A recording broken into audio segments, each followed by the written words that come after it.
ప్రజల ఆరోగ్యమే ప్రతి వ్యక్తి యొక్క ప్రథమ కర్తవ్యం అన్నప్పుడు, ప్రజల ఆరోగ్యాన్ని కాపాడడానికే మనం చదువుకున్నామన్నప్పుడు, నిరక్షరాస్యులైనటువంటి పేదలకి అందాల్సినటువంటి వైద్యం ఎవరి ద్వారా అందాలి? ప్రత్యామ్నాయం కావాలి. ఆ ప్రత్యామ్నాయమే మా గ్రామీణ వైద్యులు.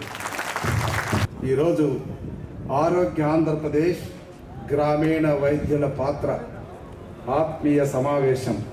మోడీ గారు ఆయుష్మాన్ భారత్ అంటున్నారు, చంద్రబాబు నాయుడు గారు ఆరోగ్యాంధ్ర అంటున్నారు. ఈ నినాదం ఆచరణలో పెట్టి ఆ నినాదం యొక్క ఫలితాలు పొందాలంటే, మరి ప్రపంచ వ్యాప్తంగా ఆరోగ్యాన్ని కాపాడాలి అంటే ప్రతి 1000 మందికి ఒక డాక్టర్ ఉండాలన్నటువంటి ఆచరించాల్సినటువంటి ధర్మం. పట్టణాల్లో 700 మందికి ఒక డాక్టర్ ఉన్నాడు, కానీ గ్రామీణ ప్రాంతాల్లో 10,000 మందికి ఒక డాక్టర్ ఉన్నాడంటే ఏ రకంగా ఈ నినాదం ఆచరణలోకి వస్తుంది అన్నటువంటిదే ఆలోచన. నేను I'm not against for allopathy doctor. ఈరోజు విద్యా వ్యవస్థలో అంగన్వాడీ కేంద్రాలు ఉన్నాయి. 1వ క్లాస్కి వెళ్ళేటప్పటికి వాడికి విద్య పట్ల, అమ్మాయికి కానీ అబ్బాయికి కానీ విద్య పట్ల ఒక అవగాహన కల్పించేటటువంటి ఒక ప్రాథమిక విద్యా వ్యవస్థ మనకు అందుబాటులో ఉంది.